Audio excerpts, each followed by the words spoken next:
పోయేటప్పుడు మధ్యలో లక్ష్మాపురం అని ఒక ఊరు ఉంటుంది. హైదరాబాద్కి వెళ్ళి ఎర్రవెల్లి పోతుంటే మధ్యలో లక్ష్మాపురం అని ఒక ఊరు ఉంటుంది. ఆ ఊర్లే కొంతమంది రైతులు కొంతమంది మహిళలు ఆపమంటే కారు ఆపిండు. ఆపినాక వాళ్ళతో కొద్దిసేపు ముచ్చట పెట్టిండు. ముచ్చట పెడితే అందులో కొంతమంది పెద్ద మనుషులు కూడా ఉన్నారు. పెద్ద మనుషులు ఉంటే వాళ్ళు ఏదో కాగితం ఇచ్చి సార్కు చదివేతందుకు అవస్థ పడతాను. ఏది ఆ కాగితంలో ఏముంది చదువు అంటే చదివేతందుకు అవస్థ పడతాను. అవస్థ పడుతుంటే ఇద్దరిని చూసిండు, ముగ్గురిని చూసిండు. చూసినాక ఆయనంతటా ఆయననే ఆలోచన వచ్చింది. ఇట్లా ఒక లక్ష్మాపురంలోనే కాదు, ప్రతి పల్లెటూర్లో ప్రతి ఊర్లే కనీసం 100 మంది ఉంటారు. ఎందుకంటే చాలా మంది మనకు జ్వరం వస్తే డాక్టర్ దగ్గరికి పోతాం, ఏదంటే ఇంకేమన్నా పెద్దదైతే డాక్టర్ దగ్గరికి పోతాం. కానీ కళ్ళు కనబడకపోతే దూరం పెట్టుకొని చదువుతాం, ఇట్లా చదువుతాం కానీ అంత వెంటనే డాక్టర్ దగ్గరికి పోయే అలవాటు లేదు మనకు.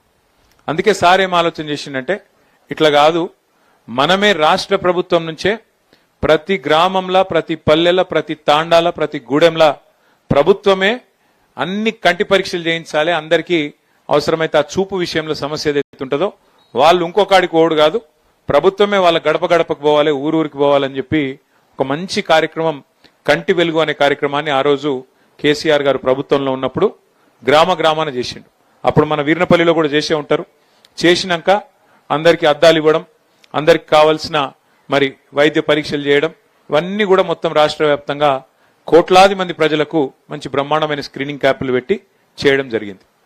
సరే, ప్రభుత్వాలు మారుతాయి, ఎందుకంటే ఎవరికి అధికారం శాశ్వతం కాదు, ఎవరు పర్మనెంట్ కాదు. ఆ సీట్ల మారింది. సరే, కారణం ఏమైపోయినట్టుకి మారింది.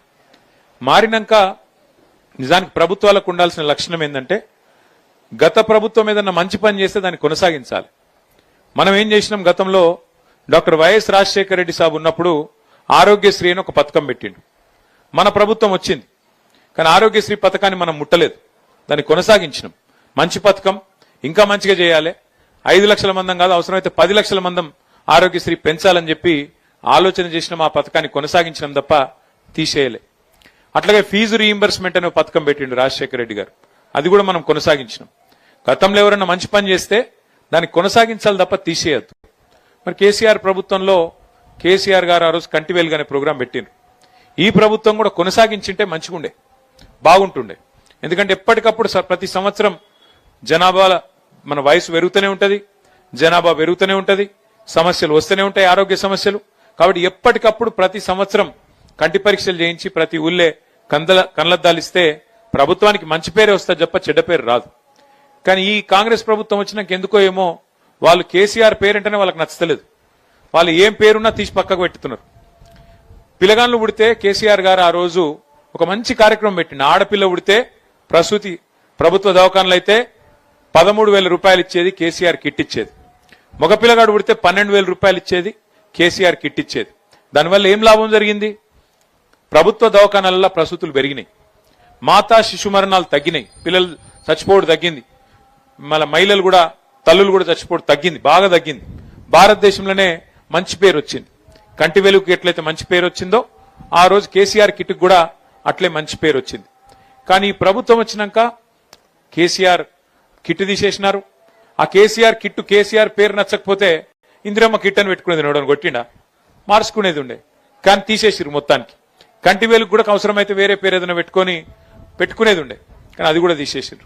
అందుకే నేనేమనుకున్నా అంటే ప్రభుత్వం చేసినా చేయకపోయినా మన రాజన్న సిరిసిల్ల జిల్లా కాడికి మాత్రం ఎవరైనా కొంతమంది తెలిసిన దోస్తులుంటే వాళ్ళని పట్టుకొని మనమన్నా చేయాలని చెప్పి సవేరి బాయి సాబ్ను పట్టుకుంటే ఆయన ముందుకొచ్చిండు. తప్పకుండా నేను చేస్తానా, మీకు కావాల్సినదంతా కూడా నేను ఏర్పాటు చేస్తా, వైద్యులను పంపిస్తా, మొత్తం ఏర్పాట్లు చేస్తా అన్నాడు.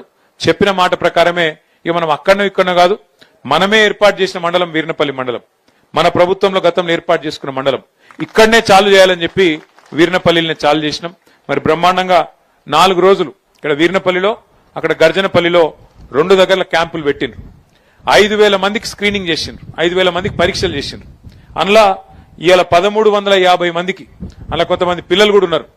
మరి పిల్లలకు కూడా ఏమంది ఎక్కువ చదువుతున్నో మరి ఎక్కువ ఫోన్ చూస్తున్నారో ఏందో కానీ మొత్తానికి వాళ్ళకు కూడా కంటికి గ్లాసులు అవసరం పడుతున్నాయి, అద్దాలు అవసరం పడుతున్నాయి. 250 మంది పిల్లలు ఉన్నారు. అదేవిధంగా ఒక 1,100 మంది పెద్ద మనుషులు ఉన్నారు. మొత్తం కలిపి 1,371 మందికి ఇవాళ అద్దాలు ఇవ్వబోతా ఉన్నాం. దాంతో పాటు ఒక 171 మందికి కంటిలో శుక్లాలు రావడం ఇంకా ఇతరతర సమస్యలు రావడం వల్ల వాళ్లకు ఆపరేషన్ అవసరం పడుతుంది అన్నారు. ఆపరేషన్ కూడా మనం ఎక్కడికో పోయే అవసరం లేదు. మన సిరిసిల్లలోనే గతంలో మనమే ఆ రోజు 6 కోట్ల రూపాయలతోని ఎల్వి ప్రసాద్ కంటి దవాఖాన పెట్టించినాం. కాబట్టి ఈరినపల్లికి వెళ్ళి బండి వస్తుంది, మిమ్మల్ని ఎక్కించకపోతుంది, సిరిసిల్ల వైద్యం చేయించి ఆపరేషన్ చేయించి మళ్ళీ మీ ఇంటికాడ దిగబెట్టిపోయేటట్టు ఆ సౌలత్ కూడా ఏర్పాటు చేస్తా ఉన్నాం. కాబట్టి 171 మంది మీ కంటి ఆపరేషన్లు చేయించే బాధ్యత కూడా నాదే అని చెప్పి కూడా నేను తెలియజేస్తూ ఈ కార్యక్రమం వీర్నపల్లిలో మనం ప్రారంభించుకున్నాం.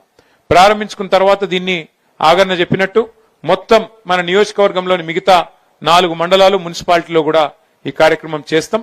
ఆ తర్వాత పక్కనే ఉన్న వేములవాడ నియోజకవర్గంలో కూడా కార్యక్రమం చేసుకుందాం. చేసుకొని మొత్తం రాజన్న సిరిసిల్ల జిల్లా మొత్తం బోయిన్పల్లి కావచ్చు, ఇల్లంతకుంట కావచ్చు, అక్కడ కూడా చేపిద్దాం. జిల్లా మొత్తం మంచిగా చేసుకుంటే అప్పుడన్నా ప్రభుత్వానికి సోయొచ్చి వాళ్ళు మొదలు పెడితే మంచిదే. వాళ్ళకి మొదలు పెట్టి మేం చేస్తాం, ఇక మీరు చేసేది ఏంటి అంటే పర్వాలేదు, ప్రభుత్వం ప్రజల ఖర్చుతో ప్రజల సొమ్ముతో చేస్తా అంటే నాకేం అభ్యంతరం లేదు. కానీ ప్రభుత్వం చేసినా చేయకపోయినా మనం మాత్రం మన నియోజకవర్గంలో మన జిల్లాలో ఈ కార్యక్రమాన్ని దిగ్విజయంగా చేసుకుందాం. మల్లేశం అన్న చెప్పినాడు మాకు ఒక వైకుంఠ రథం కావాలన్నాడు. తొందరలోనే మంజూరు చేసి ఒక నెలన్నర రోజుల్లో మీకు అది అందజేస్తా అని చెప్పి కూడా నేను అది కూడా మీకు విజ్ఞప్తి చేస్తూ, అట్లాగే తమ్ముడు సురేష్ కూడా, అట్లే మా తమ్ముడు అరుణ్ కూడా మరి కొంతమందికి ఇండ్లకు బిల్లులు వస్తలేవని చెప్పినారు. 24 మంది రోడ్డు విస్తరణకు సహకరిస్తే కూడా వాళ్ళకు బిల్లులు వస్తలేవని చెప్పినారు.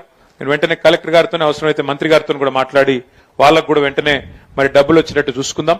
రాజకీయాలు ఎప్పుడూ ఉంటాయి, కానీ ఇవాళ రాజకీయాలు మాట్లాడే వేదిక కాదు. ఎవరిని తిట్టే అవసరం లేదు, ఎవ్వరని ఏమైనా అవసరం లేదు.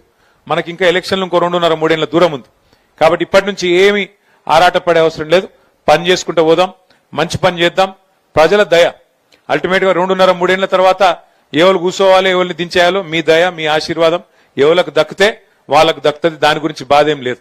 చాలా మంచి పనులు చేసే ప్రయత్నమే చేసినాం ప్రభుత్వంలో ఉన్నప్పుడు. వీర్నపల్లి మండలం చేసుకున్నాం, అట్లాగే తాండాలు గ్రామ పంచాయతీలు చేసుకున్నాం. ప్రజా పాలన అంటే ప్రజల దగ్గరికి అధికారులు రావాలి. మీరు ఎల్లారెడ్డిపేట కురుకుడు, కరీంనగర్ కురుకుడు కలెక్టర్ కోసం అన్నట్టు కాకుండా మండలాన్ని మీ దగ్గరికి తెచ్చినాం. అట్లాగే తాండాలలో కూడా సర్పంచ్లకు, పంచాయత్ సెక్రటరీలకు మీ అందుబాటులో ఉండేటట్టు పంచాయత్ సెక్రటరీలు నియమించినాం. అట్లాగే వ్యవసాయం చేసుకునే రైతుల కోసం బ్రహ్మాండంగా అగ్రికల్చర్ ఎక్స్టెన్షన్ ఆఫీసర్లను మరి 5,000 ఎకరాలకు ఒక్కరు చొప్పున రైతు వేదిక కట్టి వాళ్ళకు కూడా ఇక్కడనే మనం మీ దగ్గరనే కూర్చోబెట్టినాం. అట్లా దాంతో పాటు మనకు ఎల్లారెడ్డిపేట పోయే అవసరం లేకుండా వీర్నపల్లిలో మండల ఆఫీసర్లను కూర్చోబెట్టుకున్నాం. మీరు కరీంనగర్ పోయే అవసరం లేకుండా సిరిసిల్లలోనే కలెక్టర్ గారిని, ఎస్పీ గారిని, జిల్లా అధికారులందరినీ తీసుకొచ్చి సిరిసిల్లనే కూర్చోబెట్టినాం. ఎందుకోసం ఇవన్నీ? ప్రజలకు మేలు జరగాలి. ప్రభుత్వం చేసే సంక్షేమ కార్యక్రమం గాని, అదేవిధంగా అభివృద్ధి కార్యక్రమాలు గాని జల్దీ మీకు పని జరగాలి, మీకు అభివృద్ధి ఫలాలు అందాలన్న ఉద్దేశంతోనే ఇవన్నీ కూడా చేసుకుంటా ఉన్నాం. భవిష్యత్తులో కూడా తప్పకుండా మరి మీ అందరికీ, ముఖ్యంగా వీర్నపల్లి మండల కేంద్రంలో నేను ఇచ్చే మాట, మేమేదో దూరం ఉన్నాం మిగతా ప్రాంతానికి అనుకోకండి. మీరు తప్పకుండా నా గుండెకు దగ్గరగా ఉన్నారు. ముమ్మాటికి మీ వీర్నపల్లి మండలాన్ని ఒక ఆదర్శ మండలంగా రాష్ట్రంలో నిలిపే బాధ్యత నాది. ఏ చిన్న కష్టం ఉన్నా, ఏ అవసరం ఉన్నా, అధికారం ఉన్నా లేకపోయినా తప్పకుండా మీకు అండగా నిలబడతా అని చెప్పి కూడా మళ్ళొకసారి తెలియజేస్తూ, మరి ఇంతకంటే ఎక్కువ మీ ఓపికకు పరీక్ష పెట్టకుండా మా రాజిరెడ్డి గారు ఇంకా మిగతా మిత్రులందరూ అన్ని విషయాలు చెప్పినారు. కాబట్టి ఇంతకంటే ఎక్కువ మీ ఓపికకు పరీక్ష పెట్టకుండా ఇక అద్దాలు ఇచ్చే కార్యక్రమం చాలు చేయాలని చెప్పి నేను కోరుతా ఉన్నా.